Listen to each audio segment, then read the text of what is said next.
네, 감사합니다. 오늘 말씀 함께 읽겠습니다. 마가복음 4장 1절에서 20절까지 말씀입니다.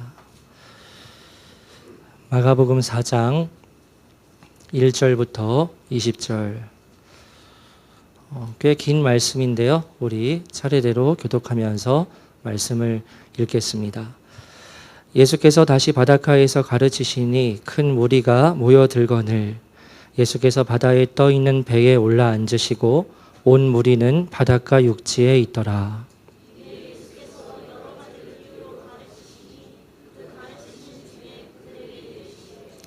들으라, 씨를 뿌리는 자가 뿌리러 나가서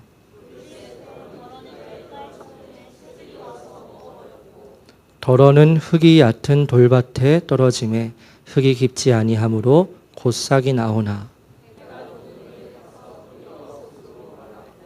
덜어는 가시떨기에 떨어짐에 가시가 자라 기운을 막음으로 결실하지 못하였고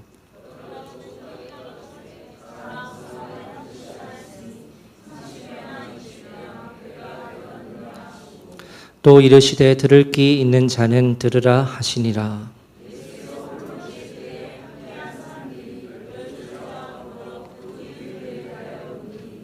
이르시되 하나님 나라의 비밀을 너희에게는 주었으나 외인에게는 모든 것을 비유로 하나니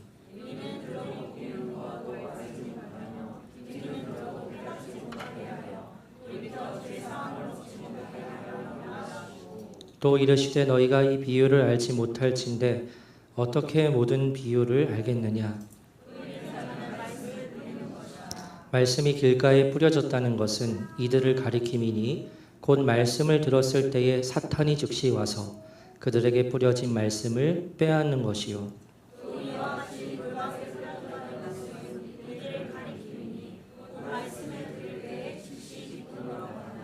그 속에 뿌리가 없어 잠깐 견디다가 말씀으로 인하여 환난이나 박해가 일어나는 때에는 곧 넘어지는 자요.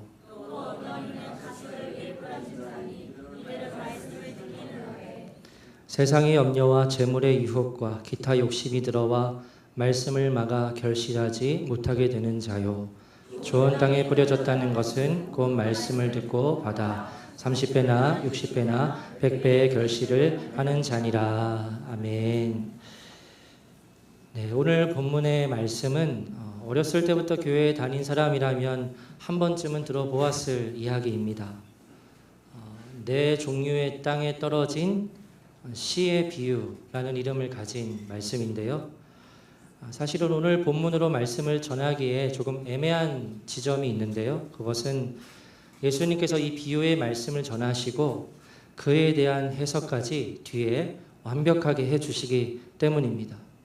그래서 오늘 본문의 말씀을 우리가 찬찬히 읽어만 보아도 이런 뜻이구나 라는 것을 쉽게 깨달을 수 있고 또 우리 자신에게 쉽게 적용할 수 있습니다. 그렇다고 오늘의 본문을 뛰어넘을 수는 없고요. 이 본문을 통해서 우리 모두에게 동일하게 적용할 수 있는 적용점이 있기에 그것을 함께 생각하면서 오늘 본문의 말씀을 나누려 합니다. 오늘 본문 1절 말씀을 보시면 예수님께서 다시 바닷가에서 가르치시는 장면이 나오지요.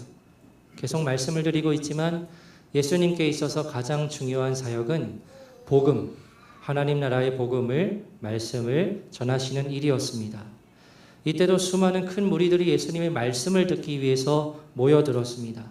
날이 갈수록 사람들이 더 많아져서 예수님께서 땅에서 말씀을 전하실 수가 없으셨어요.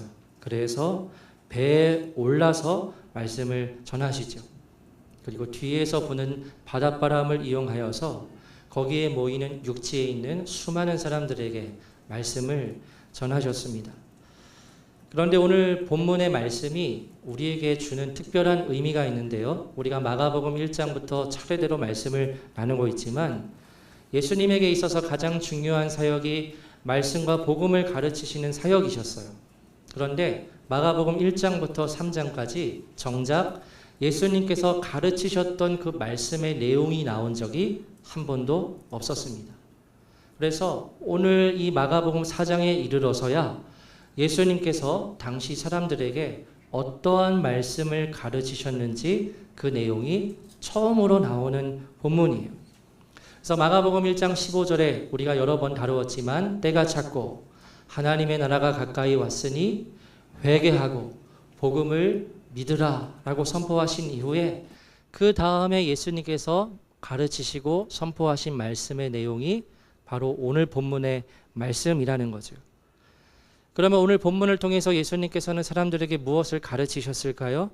복음을 듣는 사람들의 마음 상태에 대한 말씀을 가르치십니다. 그래서 2절 말씀을 보면 그 복음의 진리를 전하시는데 비유를 들어서 먼저 말씀을 하시는데요. 복음을 듣게 되는, 말씀을 듣는 사람들의 마음을 네 종류의 땅으로 설정하여서 말씀을 하시고, 그 첫 번째는 길가에 있는 땅입니다. 우리 3절 4절 함께 읽겠습니다. 시작. 들으라. 씨를 뿌리는 자가 뿌리러 나가서 뿌릴새 더러는 길가에 떨어짐에 새들이 와서 먹어버렸고. 아멘. 여기서 씨를 뿌리는 자가 씨를 뿌리러 나갔는데 그 씨앗이 길가에 떨어지게 되었다고 말합니다. 여기서 말하는 길가는 어떠한 곳이냐면요, 농부들이 자주 지나다녀서 아주 단단하게 다져진 길을 의미합니다. 개인적으로 가끔 일주일에 한두 번씩 옆에 호수공원에 가서 운동을 할 때가 있습니다. 아시는지 모르겠지만 가까운 데가 신대호수공원인가요? 거기에 맞습니까? 황토길이 있거든요. 그래서 황토길에 가서 양말을 벗고 이제 맨발로 운동을 제가 일주일에 한 번, 두 번 정도는 하는 것 같습니다. 맨발로 흙을 밟으면 그렇게 좋다고 하더라고요. 한번 시도해 보시기 바랍니다. 어싱이라고 하는데, 그래서 황토길을 밟아 보면요, 비가 내린 다음 날에는 그 황토길이 굉장히 조금 질퍽합니다. 그래서 발바닥에 다 묻게 되는데요. 근데 비가 안 오고 계속 해가 쨍쨍 내리치는 그 나흘 가운데 황토길에 가게 되면요, 엄청나게 단단합니다. 흙이 정말 딱딱합니다. 한번 생각을 해보았어요. 만약 여기에 어떤 씨앗이 떨어지게 된다면 어떻게 될까? 그 단단한 흙에 떨어지게 되면 그 씨앗이 흙 속에 들어가는 것이 아니라 튕겨져 나오겠지요. 마치 이런 것처럼 이 본문에 나오는 길가에 떨어진 씨앗은 전혀 열매를 맺지 못합니다.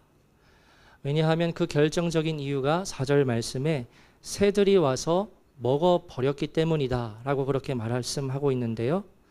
여기서 새들이 먹었다는 표현을 보면 씨앗 중에 한두 개를 먹었다는 것이 아니라 떨어진 씨앗들을 하나도 남김없이 모조리 다 새들이 와서 먹었다는 그러한 표현입니다. 그래서 길가의 밭은 두 가지 문제점을 가지고 있어요. 먼저는 씨앗을 튕겨내는 단단한 땅, 그리고 두 번째는 그 씨앗들을 하나도 남김없이 모조리 먹어버리는 새들이 이 문제가 됩니다. 그래서 첫 번째 길가의 땅에 대해서 예수님께서 말씀을 하시고요. 두 번째 땅은 이러한데요. 5절 6절 말씀입니다. 함께 읽겠습니다. 시작. 더러는 흙이 얕은 돌밭에 떨어짐에 흙이 깊지 아니하므로 곧 싹이 나오나 해가 돋은 후에 타서 뿌리가 없으므로 말랐고. 아멘. 이번에는 씨앗이 흙이 얕은 돌밭에 떨어지게 되었습니다. 여기는 그래도 땅이 단단하지는 않아요. 흙이 있기에 그 속에 조금 씨앗이 잠기게 됩니다. 그래서 싹까지 나오지요. 그런데 안타깝게도 뿌리가 깊이 내리지 못하는 겁니다. 그래서 결국 말라 죽게 되는 거죠. 여러분, 식물이 자랄 수 있는 핵심은 보이지 않는 뿌리에 있습니다. 이 뿌리가 깊이 내리지 못하고 뿌리가 말 그대로 6절에 있지요. 없다면 결국은 이 식물은 금방 말라 죽을 수밖에 없는 거죠. 그래서 그와 같은 두 번째에 돌밭이 있다는 겁니다. 세 번째는 가시떨기가 있는 밭인데요. 씨앗이 가시떨기에 떨어졌을 때 뿌리는 계속해서 자라나지만 이번에는 무엇이 문제입니까? 줄기와 잎이 자라나는 것을 가시가 계속 막는 겁니다. 그래서 결국 결실하지 못하는 결과를 맞게 된다고 하고요. 그리고 네 번째, 마지막으로 좋은 땅에 씨앗이 떨어지게 됩니다. 흙이 있습니다. 그리고 돌이 없어서 깊이 뿌리를 내릴 수 있는 데다가 자라는데 전혀 장애물이 없는 좋은 땅에 씨앗이 떨어져서 점점 무성하여 자라나는 거죠. 그래서 30배, 60배, 100배의 결실을 맺게 된다는 비유의 말씀을 예수님께서 배에 앉으셔서 무리들에게 하시는 겁니다. 그래서 마지막으로 이렇게 말씀을 하시죠. 귀 있는 자들은 들으라 하고 이렇게 말씀을 하세요. 여러분, 이것이 예수님의 가르침의 전부였습니다. 모인 많은 무리들은 여기까지의 이 예수님의 비유의 말씀을 듣고 이제 다 흩어진 거예요. 그런데 본문 10절 말씀을 보면 예수님께서 홀로 계실 때 12 제자와 더불어서 소수의 사람들이 와서 그 비유의 뜻에 대해서 질문을 합니다. 그러자 예수님께서 이와 같이 말씀을 하시는데요. 11절에 하나님 나라의 비밀을 너희에게는 주었지만 외인에게는 모든 것을 비유로 말한다 하고 이렇게 말씀을 하세요.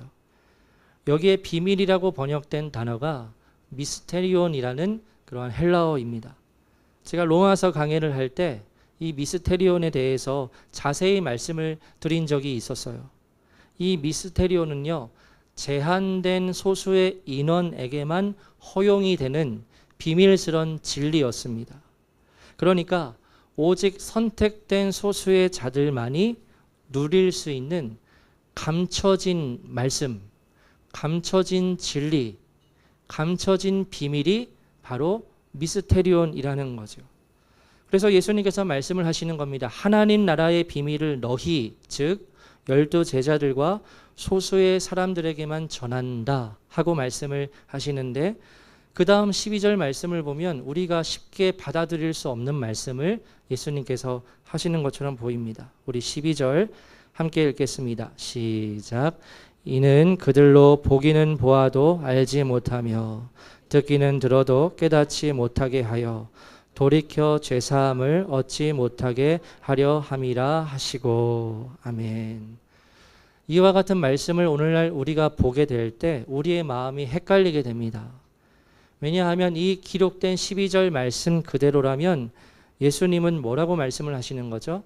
나는 많은 사람들이 돌이켜서 죄사함을 얻지 못하게 할 거다 라고 이렇게 말씀을 하시는 거예요. 그래서 나는 비유로만 말하고 있고 너희 소수에게만 그 비유의 뜻을 해석해 주신다는 거죠. 이러한 예수님의 말씀은 아래의 뜻으로 들립니다. 나는 대부분의 많은 사람들이 아니라 너희 소수만 깨닫게 할 것이다. 왜냐하면 예수님께서 말씀하시길 그들로 하여금 보기는 보아도 알지 못하며 듣기는 들어도 깨닫지 못하게 한다고 말씀을 하셨기 때문이죠. 그러면 여러분, 이 12절의 말씀을 우리는 어떻게 받아들여야 할까요? 예수님께서는 모든 사람들을 이 땅에 구원하시려 오셨으면서도 대부분의 사람들에게는 그들이 돌이켜 회개하기를 원치 않으시고 다만 선택된 소수의 사람들에게만 비밀을 깨닫게 하셔서 그들만 구원하기 위해서 이 땅에 오신 분일까요? 그것이 아니죠.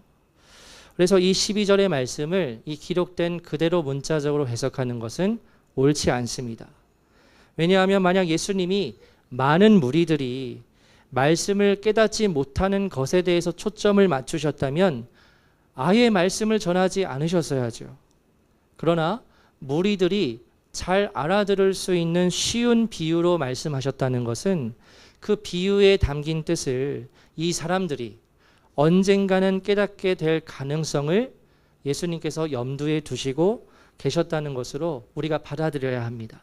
그래서 이 12절에 우리의 마음을 어렵게 하는 말씀에 해당되는 사람들이 있기는 있어요. 그 사람들이 누구일까요? 대표적으로 바리새인들, 서기관들, 그리고 지난주 본문에 나왔던 예수님의 가족들이었습니다. 바로 예수님을 대적한 사람들이었죠. 그 사람들은 이 예수님이 어떠한 분이며 지금 무엇을 행하고 있는지 전혀 깨닫지 못하고 오직 완악한 마음으로 저 예수라는 자를 공격하고 죽이려는 마음만 품고 있었습니다. 예수님의 가족도 예수님을 이해하지 못하고 찾아와서 너 나와, 우리 가족을 부끄럽게 하는 너 예수 나와 하고 그렇게 반응을 했다고 말씀을 드렸지요. 그래도 다행히도 예수님의 가족들 중에서는 이후에 깨닫고 예수님을 믿게 되었지만 바리새인들과 서기관들은 그런 면에서 구제불능의 사람들이었습니다. 그래서 그런 사람들에게는 이 12절의 말씀이 그대로 이루어지는 거죠. 보기는 보아도 알지 못하고 듣기는 들어도 깨닫지 못하는 자들인 겁니다.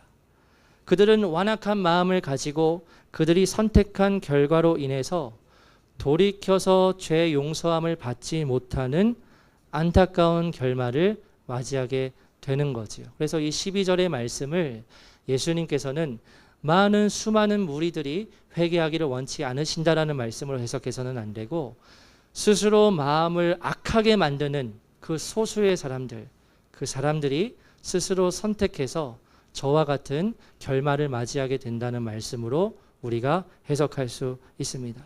그래서 이와 같이 말씀을 하신 후에 예수님께서 많은 무리들에게 전하셨던 그 비유의 이야기에 대해서 차례대로 자세하게 해석을 해 주십니다.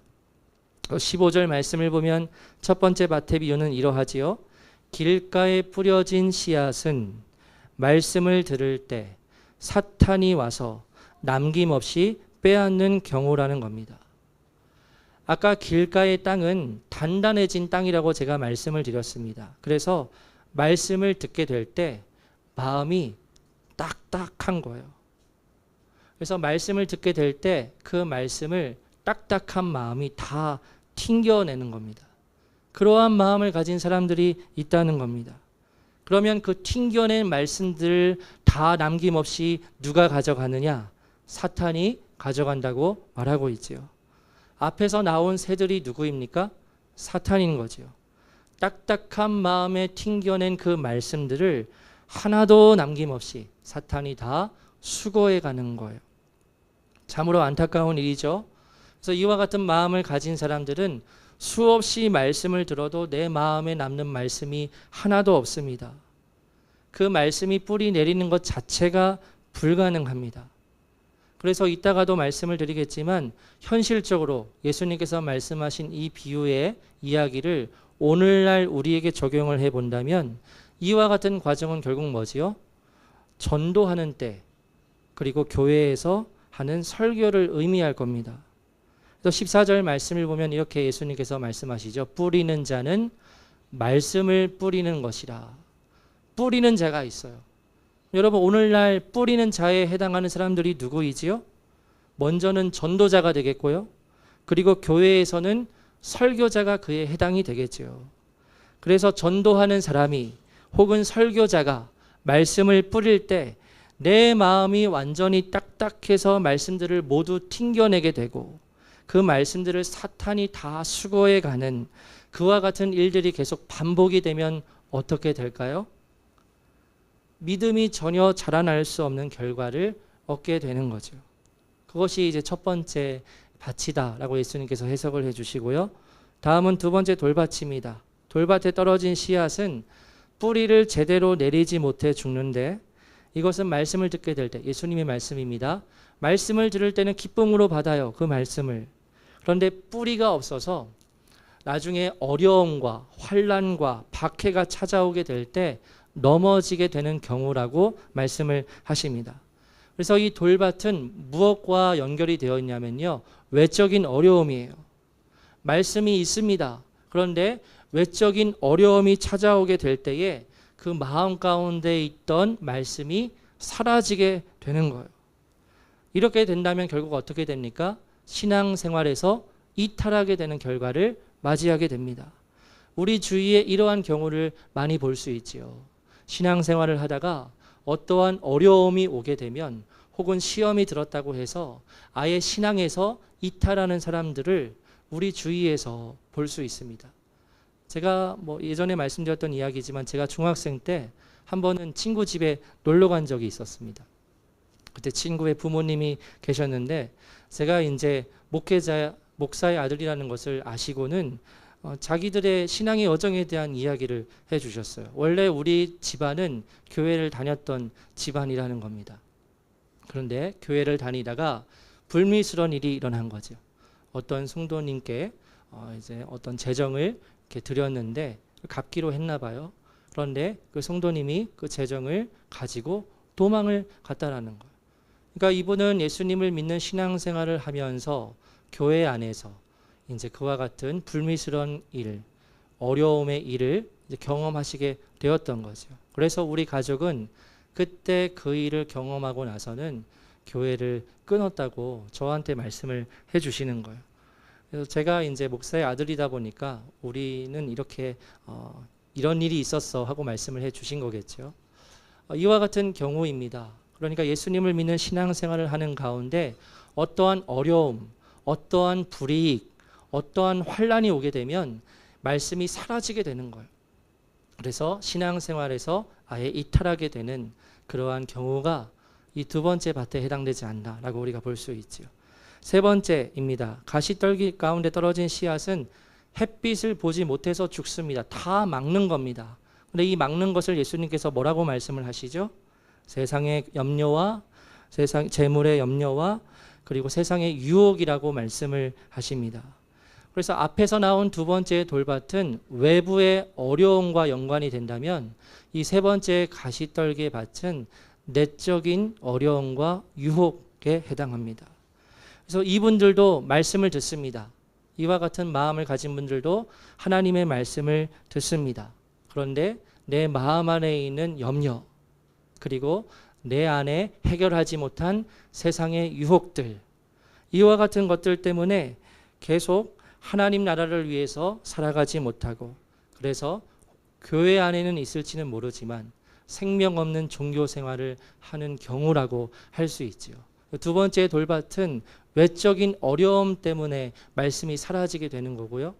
이 세 번째 가시떨기의 밭은 내 안에 있는 마음 안에 있는 여러 염려와 그리고 세상의 즐거움과 유혹들을 끊어내지 못해서 결국 생명력이 사라진 종교 생활을 하게 되는 그러한 마음이라 할 수 있습니다. 네 번째로 좋은 땅에 뿌려져 열매 맺는 경우가 있지요.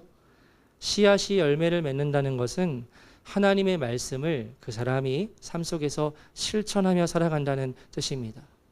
내가 말씀을 듣고 그 말씀대로 행하는 자가 되어서 하나님 나라를 이루어 갈 때 그에 대한 결실과 열매를 내 삶 가운데에서 이제 드러내게 되는 거죠. 그래서 이와 같은 좋은 땅의 마음을 가진 사람들은 앞에 세 가지 장애물들을 피하고 또 뛰어넘습니다. 나의 마음이 딱딱해져서 말씀을 튕겨내는 것을 늘 경계해요. 내 마음이 지금 딱딱하지는 않은가 경계합니다. 그리고 사탄의 영적인 방해도 분별하면서 기도함으로 물리칩니다. 또 외부로부터 환난과 어려움이 오게 될 때 믿음의 길에서 이탈하지 않고 계속해서 인내하는 거지요. 기도함으로. 그리고 또한 동시에 내 안에 있는 세상의 염려와 그리고 세상의 유혹들을 끊어냅니다. 그래서 이와 같은 좋은 땅의 마음을 가지고 있는 분들은 풍성한 결실을 맺게 되는 것을 보게 된다는 거죠. 말씀이 그 마음 가운데 뿌려져서 무럭무럭 자라나서 예수님께서 말씀하신 대로 30배, 60배, 100배의 결실을 맺게 되는 겁니다. 그래서 이와 같은 네 번째 땅을 가진 분들에 의해서 하나님의 나라가 확장이 되고 그분이 속한 곳, 가정과 직장과 교회 가운데 조금씩 하나님 나라의 열매가 맺히는 그러한 열매가 일어나게 되는 거죠. 그래서 여러분 오늘 본문의 말씀에서 네 가지 종류의 밭이 나오는데요. 우리는 이 네 가지 종류의 밭 중에서 네 번째 밭이 되도록 기도해야 합니다. 그래서 성령님께서 나의 마음을 기경해 주셔서 좋은 땅으로 바꾸어 주시기를 기도할 수 있어야 해요. 여러분 이 부분과 관련하여서 우리가 부딪히는 부분이 있습니다. 이제 이 적용점에서 이 부분을 중심으로 말씀을 드리려 하는데요. 아까 말씀을 드렸지만 14절 말씀에서 뿌리는 자가 말씀을 뿌리는 것이라는 구절을 볼 때 오늘날 말씀을 듣게 되는 통로가 우리 모두가요. 개인적으로 우리가 성경을 읽는 것을 제외한다면 결국 교회 안에서 듣게 되는 설교라 할 수 있는데요. 그런데 회중의 입장에서 혹은 성도님들의 입장에서 생각하는 것은 앞에서 말하는 저 설교의 내용을 어떻게 신뢰할 수 있느냐는 겁니다. 이 앞에서 성경의 말씀을 올바르게 전하지 않을 수도 있고, 또 설교자 본인이 자신의 개인적인 생각을 말할 수도 있고, 그래서 요즘 자주 쓰이는 표현이지만 앞에서 가스라이팅을 시전할 수도 있는데, 우리가 말씀을 뿌리는 자로 있는 저 설교자 그리고 설교자들의 말을 다 신뢰할 수 있고 그 말을 다 받아들여야 하는가라는 현실적인 부분이 있는 거죠. 저도 설교자로서 지금 말씀을 전하고 있지만 제가 회중으로서 말씀을 들을 때도 있습니다. 이번에 전교인 수련회에 가게 되면 강사님께서 오시죠. 저도 회중의 한 사람으로서 말씀을 듣게 되어요. 또 여름에 우리 청년들 또 청소년들 데리고 가서 캠프에 참여하게 될 때 많은 강사님들이 말씀을 전하실 텐데 그때 저도 회중의 한 사람으로서 있게 될 겁니다. 그러면 제가 회중의 입장에서 보게 될 때 솔직히 앞에서 말씀을 전하는 저분들이 진짜 하나님의 말씀을 올바르게 전하고 있는가 하는 부분을 생각하지 않을 수가 없습니다. 지금은 무엇이든 분별을 해야 하는 시대이지요. 목회자이고 설교자이기 때문에 앞에서 전하는 말을 모두 다 신뢰할 수 없는 그런 상황과 그런 시대를 지금 우리가 살아가고 있습니다. 그럼 이와 같은 현실 속에서 오늘의 이 본문의 말씀을 어떻게 우리에게 적용을 해야 할까요? 저는 이제 이렇게 생각을 합니다. 먼저는 무조건이요. 우리의 마음이 좋은 땅과 같이 되어야 한다는 겁니다. 이유가 어떠했든 상황이 어떠했든 무조건 우리의 마음이 좋은 땅과 같이 되어야 한다는 거예요. 어떠한 말씀이 선포되든 선포된 그 말씀이 내 단단한 마음 때문에 튕겨나가게 되고 환난과 어려움이 오게 될 때 내가 넘어지게 되고 늘 세상의 염려와 유혹 때문에 말씀이 마치 안개처럼 사라지는 그와 같은 마음이 아니라 어떠한 말씀이든 내가 좋은 땅이 되어 수용할 수 있어서 결실을 맺는 마음을 가질 수 있도록 우리가 기도하고 계속해서 그와 같은 마음을 가져야 한다는 거죠. 그러면 앞에서 올바르지 않은 말씀을 선포할 때에도 그 말씀을 다 수용하라는 말입니까? 그런 것이 아니라요. 우리가 먼저 좋은 땅과 같은 마음이 되어서 어떠한 말씀이든 하나님의 말씀으로 듣고 수용할 수 있고 또 그 말씀을 품고 결실될 수 있는 마음이 준비된다면 제가 믿고 고백하는 것은 앞에서 만약 올바르지 않은 말씀이 선포될 때 우리 안에 계신 성령님께서 그 말씀을 분별하게 하신다는 겁니다. 그래서 먼저는 무조건 우리의 마음이 좋은 땅이 되는 것이 중요합니다. 앞에서 어떠한 말씀이 선포될지 몰라서 벌써부터 내가 내 마음을 뒤로 할 필요는 없다라는 거예요. 우리 안에 계신 성령님께서 우리가 좋은 밭이 되어서 좋은 땅이 되어서 어떠한 하나님의 말씀을 듣겠습니다. 순종하겠습니다. 라는 순전한 마음을 가지고 있을 때 앞에서 설상 성경과는 조금 어긋난 말씀이 선포된다 하더라도 우리 안에 계신 성령님께서 그 말씀을 깨닫게 하시고 그 말씀을 걸을 수 있도록 인도해 주실 것이라는 믿음을 우리가 가져야 한다는 거죠. 그래서 좋은 땅이 된다는 것은 말씀을 드렸지만 내 딱딱한 마음을 점검하는 거예요. 나의 마음이 딱딱하지는 않은가? 지금 사탄의 영적인 방해로 그 말씀이 내 마음 가운데 전혀 지금 씨앗을 내리고 있지는 못하는가라는 것을 점검하는 겁니다. 환난과 유혹이 올 때 우리 모두 다 무너질 수 있습니다. 여러분, 우리 모두가 믿음의 길에서 이탈하지 않으리라는 법이 어디 있습니까? 누구나 다 그럴 수 있는 가능성이 있지요. 그러나 그때 우리가 믿음을 붙들고 끝까지 믿음의 길에서 이탈하지 않아야 하고요. 세상의 유혹, 염려, 여러분 우리가 먹고 살아갈 곳이 없는 거예요. 직장을 잃었습니다. 나는 가장입니다. 염려 안 할 수가 없지요. 염려 안 할 수가 없어요. 막 마음이 무너지게 되고 불안하게 되고 신앙생활에도 분명히 영향이 옵니다.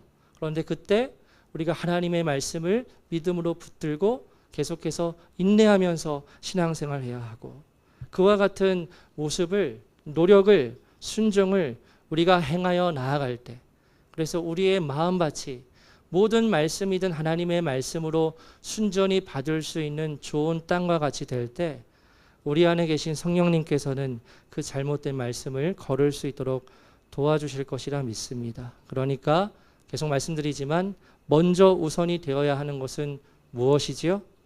우리의 마음이 좋은 땅과 같이 되는 것입니다. 그리고 아시겠지만 아까도 기도하셨지만 높고 교만한 마음으로는 이와 같은 좋은 땅의 마음을 소유할 수 없습니다. 겸손한 마음, 갈망하는 마음이 내 안에 있을 때 내 마음은 좋은 땅과 같은 마음이 되어서 말씀에 반응할 수 있고 그에 대한 열매로 결실할 수 있게 될 것입니다. 그래서 말씀을 정리하려는데요. 여러분, 여러분의 마음이 오늘 네 가지 밭 중에서 좋은 땅에 해당하는 마음이 되어서 30배, 60배, 100배의 결실을 맺게 되시기를 축복합니다. 앞에서 말한 것들을 어떻게 다 신뢰하나? 앞에서 말하는 저 사람의 말을 어떻게 다 믿을 수 있나? 생각하면서 내 마음을 벌써부터 딱딱하게 만들 필요는 없습니다. 만약 올바른 말씀이 아닐 때 우리 안에 계신 성령님께서 우리로 하여금 분별하게 하시고 걸을 수 있도록 도와주실 것입니다. 그래서 오늘 본문에 나오는 이 예수님의 말씀은 굉장히 실제적인 말씀이에요.